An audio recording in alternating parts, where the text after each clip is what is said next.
सालों से हमारे घरों में ये व्यंजन है वो बनाते हुए आ रहे हैं, वो है अचार। अचार खाना चाहिए कि नहीं, कब खाना चाहिए, कौन सी ऋतु में खाना चाहिए, वो मैं आज के वीडियो में आपको बताऊंगी। वेलकम टू दिस चैनल सोहम आयुर्वेद। मैं वैद्य पूजा माकड़िया आज आपको अचार के बारे में पूरी जानकारी दूंगी, तो वीडियो के अंत तक बने रहिए। अचार के नाम से ही मुंह में पानी छूटने लगता है। वो इसलिए कि अचार एक रुचिकर है, मतलब कि वो भूख लगाने वाला भी है और डाइजेशन के लिए भी अच्छा है, वो हमें पहले से ही पता है। अचार जो है वो ऐसा व्यंजन है जिसमें कोई कुकिंग मेथड नहीं है, लेकिन हम कुछ फर्मेंटेशन करके और कुछ हर्ब्स डाल के उसको फल या सब्जी के साथ मिला के बनाते हैं। और ये ट्रेडिशन से ही एक जनरेशन टू दूसरे जनरेशन और अपने वेजिटेरियन से लेकर नॉन वेजिटेरियन तक ये पास ऑन होता हुआ आ रहा है। जैसे हम रेस्टोरेंट्स में भी जाते हैं तो काफ़ी अलग अलग प्रकार के वहाँ पे अचार भी रखे हुए होते हैं।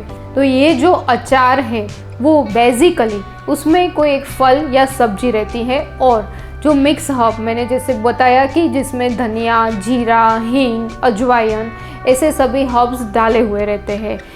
राजीव दीक्षित जी भी बताते हैं कि अचार है वो बॉडी के लिए बहुत ही अच्छा है, क्योंकि ये जो औषधियाँ इसमें पड़ती हैं वो इस फल से भी ज़्यादा गुणकारी बन जाती है जब वो इन अचार के स्वरूप में लिया जाता है तब। आयुर्वेद में भी मतलब कि 5000 साल पुराने समय में भी राग और शाडव के नाम पर, मतलब कि अचार का ये नाम राग और शाडव इस हिसाब से दिखाया गया है, जिसमें फल और जो ये हर्ब्स रहती हैं उसका एक मिश्रण रहता है।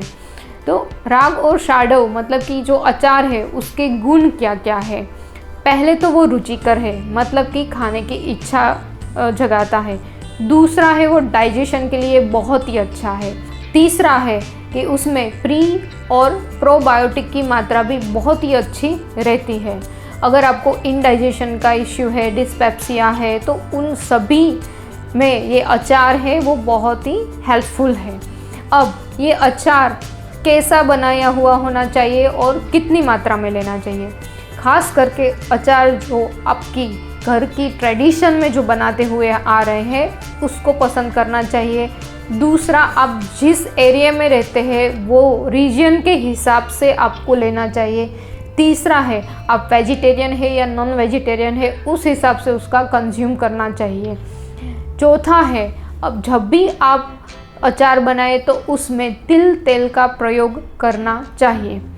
और ये जो अचार है वो कितनी मात्रा में खाना चाहिए। अचार में ये सभी औषधियाँ होती है वो गर्म प्रकृति की रहती है, इसलिए हमेशा अचार है वो मॉडरेशन में ही लेना चाहिए, मतलब कि कम मात्रा में खाना चाहिए।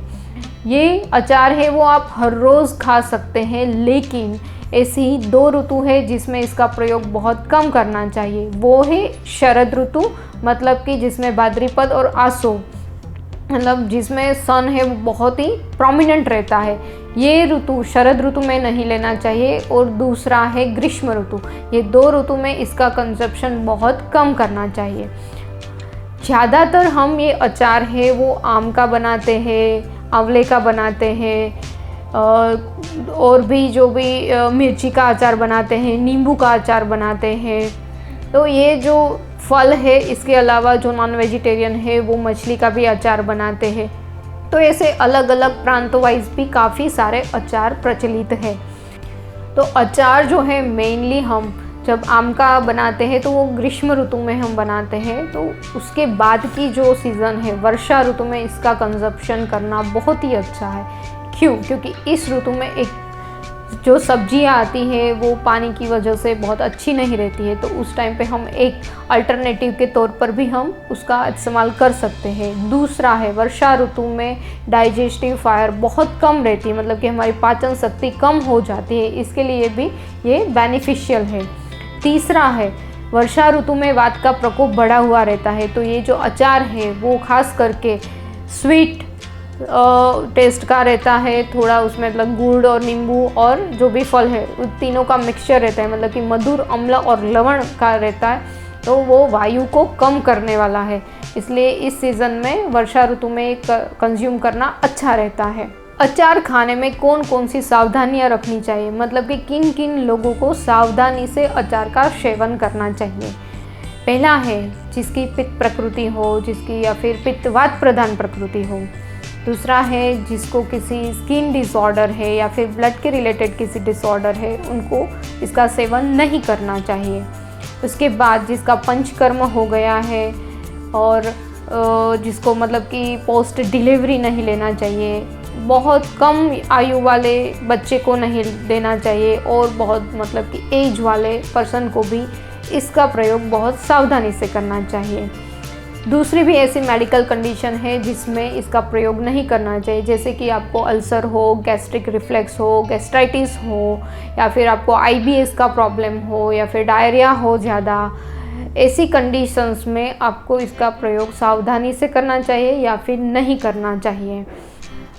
अगर आपने ये अचार का प्रयोग लगातार किया या फिर ज़्यादा मात्रा में किया या फिर हर एक सीज़न में किया, तो आपको कुछ स्वास्थ्य के रिलेटेड हानिकर प्रभाव भी मिल सकता है, जैसे कि उससे सेक्सुअलिटी कम हो जाती है, आईसाइट है वो भी कम हो जाती है, और आपको स्किन डिसऑर्डर होने की भी संभावना रहती है, और वो ब्लड में पित्त भी बढ़ाता है, तो पित्त के डिसऑर्डर्स भी आपको होने की संभावना है। तो जो अचार है वो कफवात प्रधान प्रकृति वालों को लेना चाहिए। शीत ऋतु जैसे कि वर्षा ऋतु और जो ठंडी की ऋतु है उसमें इसका प्रयोग करना चाहिए, मॉडरेशन में करना चाहिए, खास करके घर का बनाया हुआ अचार ही प्रयोग करना चाहिए। और जो शोधन वाली कंडीशन है उसमें इसका प्रयोग नहीं करना चाहिए। तो इस वीडियो में हमने देखा कि अचार कैसा होना चाहिए, किस तरह से उसको कंज्यूम करना चाहिए। अगर आपको ये वीडियो पसंद आया हो तो इस चैनल को सब्सक्राइब करें और इस वीडियो को लाइक करें और शेयर करें। धन्यवाद।